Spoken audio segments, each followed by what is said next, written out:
When Meghan Markle arrived in Paris, it wasn't just another celebrity sighting, it was a spectacle. Cameras exploded, crowds gathered, and headlines crowned her comeback before she even spoke a word. The Duchess was back, strutting into Fashion Week draped in Balenciaga and confidence, ready to reclaim her lost throne. But behind the designer shades and flawless smile, something darker was brewing. Within days, leaked hotel bills would shatter the illusion, exposing fake sponsorships, secret payments, and a trail of deceit that would wreck her reputation.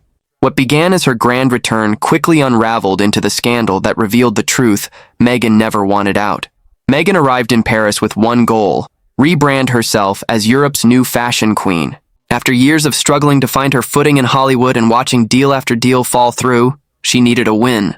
Fashion Week represented the perfect stage. It's where celebrities reinvent themselves, where one well-placed appearance can shift narratives and open doors that had previously slammed shut. She knew exactly what she was doing when she chose Paris over New York or Milan. Paris carries weight, history, and a certain level of sophistication that other fashion capitals can't quite match. It's where legends are made and where comebacks either soar or crash spectacularly. She chose the Balenciaga show specifically, and that choice alone revealed how calculated her strategy was. Balenciaga had been drowning in controversy after their disastrous campaign scandal that featured disturbing imagery involving children. The brand had been fighting to rebuild its reputation, and any celebrity willing to publicly support them would generate massive headlines. Meghan saw an opportunity where others saw risk. She knew that associating with a controversial brand would get people talking, and in her world, attention equals currency. The fashion insiders understood immediately what she was attempting. This wasn't about supporting design or craftsmanship. This was about generating buzz, about forcing her name back into conversations she'd been excluded from for months. Her team made sure photographers captured every moment. There she was, stepping out of luxury vehicles, walking with purpose, dressed impeccably in pieces that screamed money and taste. The images were distributed globally within hours. Fashion blogs analyzed her outfit choices. Entertainment sites speculated about her motives. Royal watchers debated whether this was appropriate behavior for someone still technically connected to the British royal family through marriage. The machine was working exactly as planned, generating the kind of widespread coverage money can't buy. She stayed at the Plaza Athénée, and this detail matters more than it might initially seem. The Plaza Athénée isn't just expensive. It's exclusive in ways most people can't comprehend.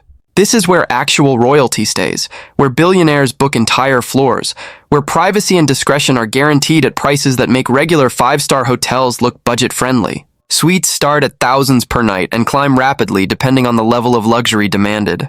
Meghan didn't choose a standard room.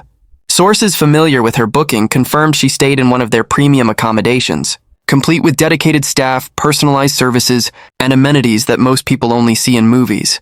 Every detail of her stay was designed to project power, wealth, and influence. The hotel's reputation added legitimacy to her presence in Paris. It sent a message. She wasn't some washed-up celebrity desperately clinging to relevance. She was a woman of means, someone who belonged in these elite circles, someone who could afford to live like this without breaking a sweat. The psychological game was sophisticated.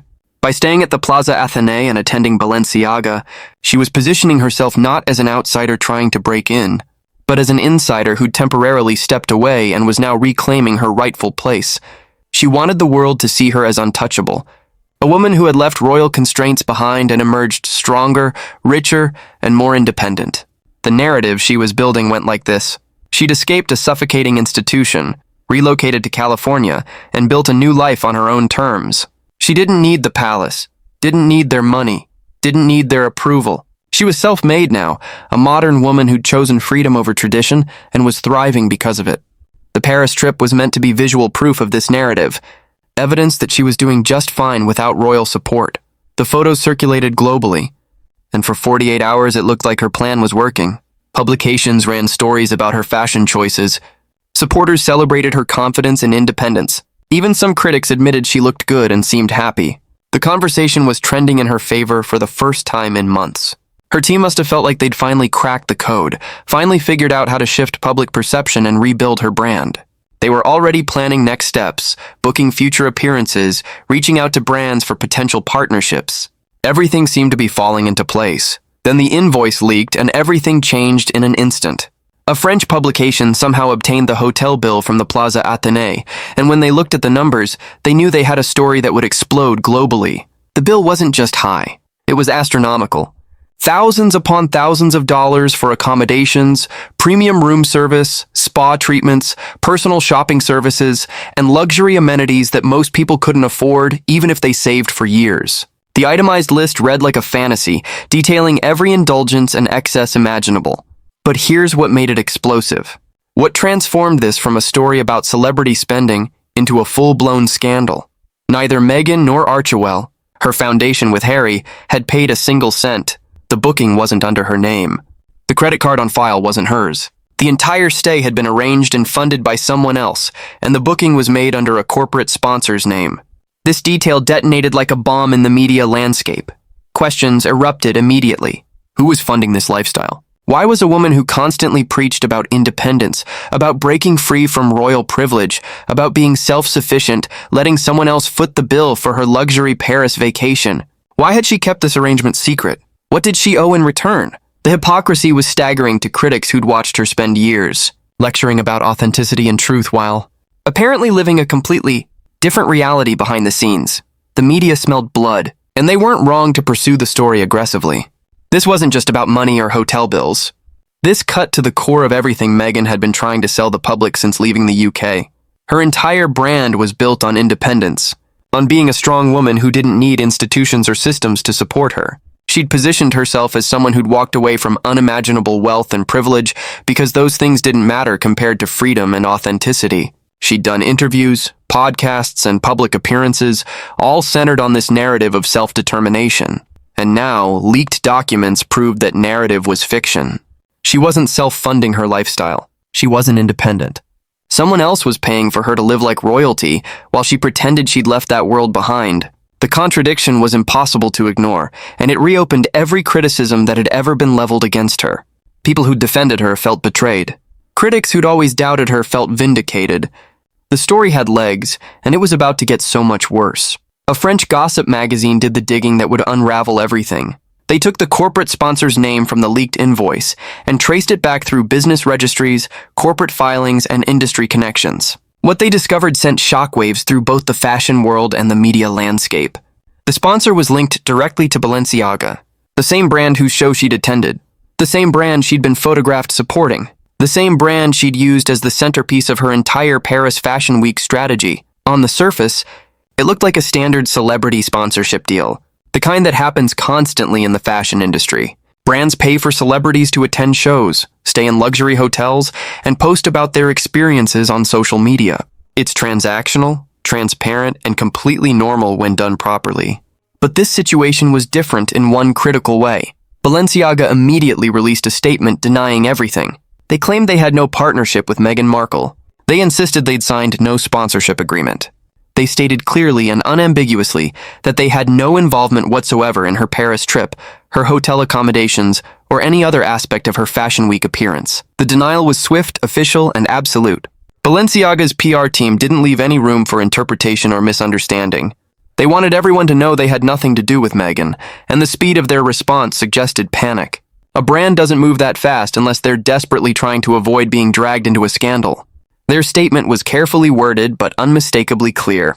Whatever arrangement had been made, Balenciaga wasn't part of it, didn't authorize it, and didn't approve it. Sources inside the fashion world started talking to journalists, and what they revealed was absolutely damning. Multiple industry insiders, speaking on condition of anonymity, claimed that Meghan had used Balenciaga's name without permission to unlock perks, access, and luxury treatment. The allegation was that she or someone on her team had leveraged the brand's reputation to secure benefits they hadn't actually earned or arranged through proper channels. Hotels, car services, and event coordinators operate in a world where brand partnerships are currency. If someone claims to be sponsored by a major fashion house, doors open automatically. Discounts appear. Services get upgraded. Access gets granted. The accusation was that Meghan had exploited this system. She'd allegedly used Balenciaga's name and reputation to live like a queen on someone else's dime, and she'd done it without the brand's knowledge or approval. If true, this wasn't just unethical. It was potentially fraudulent. It was certainly manipulative. And it revealed a level of desperation that contradicted everything she claimed about her financial independence and success. She wasn't thriving. She was scheming, finding backdoor ways to maintain a lifestyle she could no longer afford legitimately. Harry was completely blindsided when the truth started emerging. Multiple sources close to the couple, speaking to various publications over the following weeks, confirmed that he had no idea about the arrangements until the scandal broke publicly. He learned about it the same way millions of others did, through news reports and social media explosions. When the reality of what had happened finally sank in, sources say he was absolutely furious. This wasn't a small oversight or miscommunication. This was a fundamental breach of trust between husband and wife. The anger wasn't just about money or logistics. Harry had spent years defending Meghan against criticism, standing by her through countless controversies, supporting her narrative about being unfairly targeted by the media and the royal family.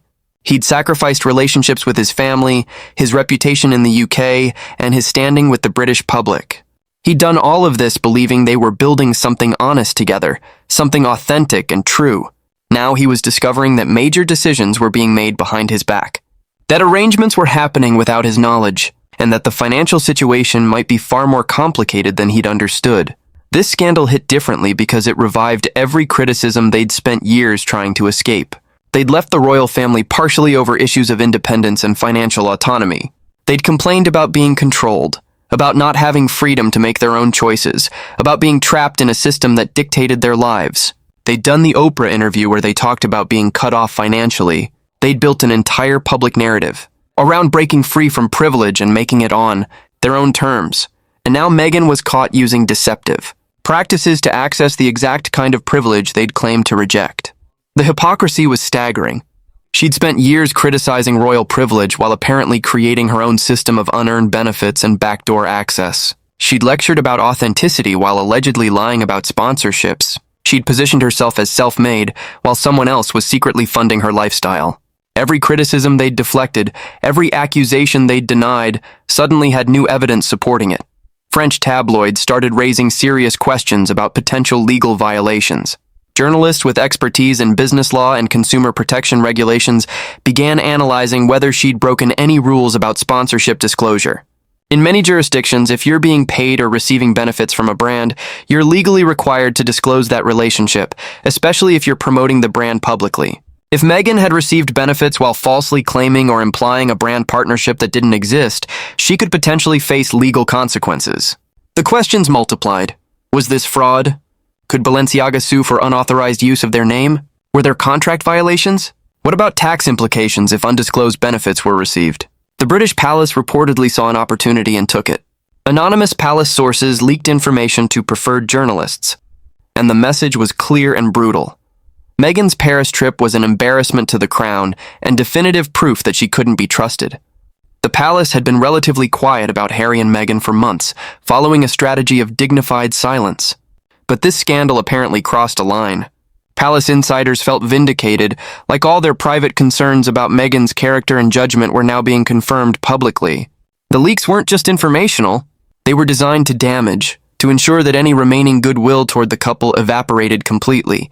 But the worst detail was still emerging from the leaked documents, and when it came out, it made everything exponentially worse. The invoices didn't just have Meghan's name on them. Harry's name was there too, listed as a party to whatever arrangements had been made. This meant he was legally tied to the situation, whether he'd known about it or not. His name on those documents created liability, created responsibility, created a paper trail connecting him directly to arrangements he claimed no knowledge of. If there were legal consequences, he couldn't simply claim ignorance. His name made him complicit in the eyes of the law and the public. Balenciaga allegedly moved beyond public statements and issued formal legal notices to Meghan and her representatives, demanding they stop implying any association between her and the brand.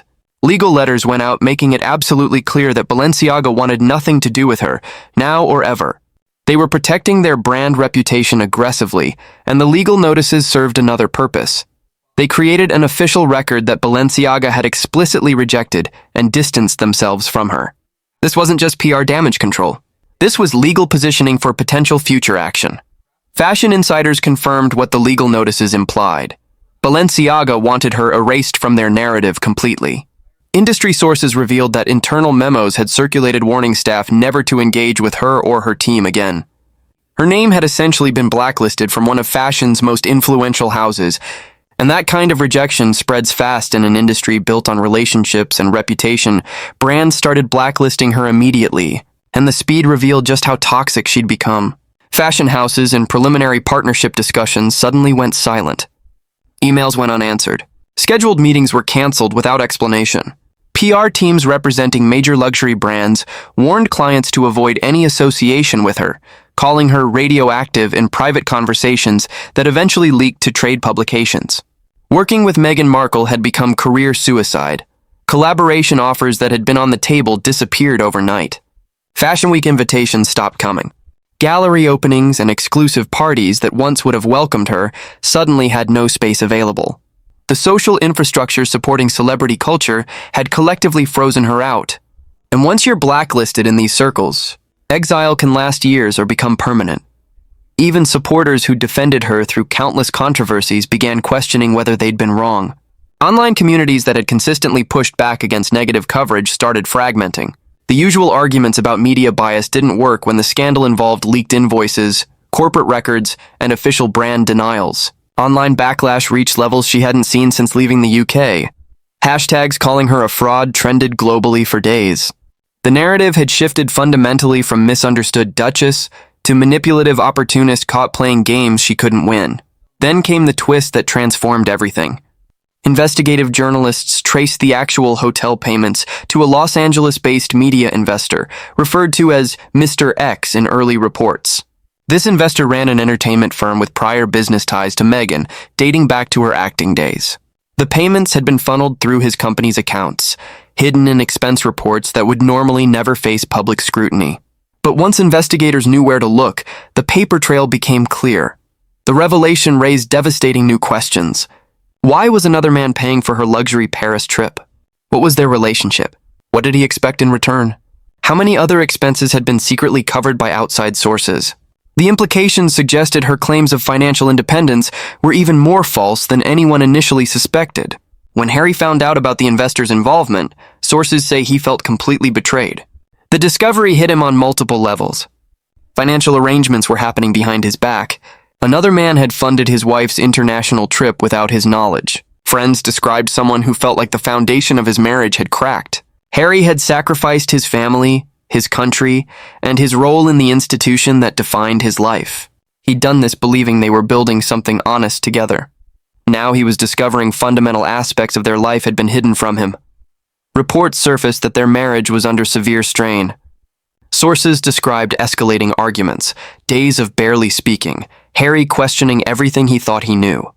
Other sources claimed Meghan was defensive, insisting she'd been trying to help their financial situation and Harry was overreacting. The private conflict played out through strategic leaks, with both sides trying to control the narrative even as their marriage crumbled.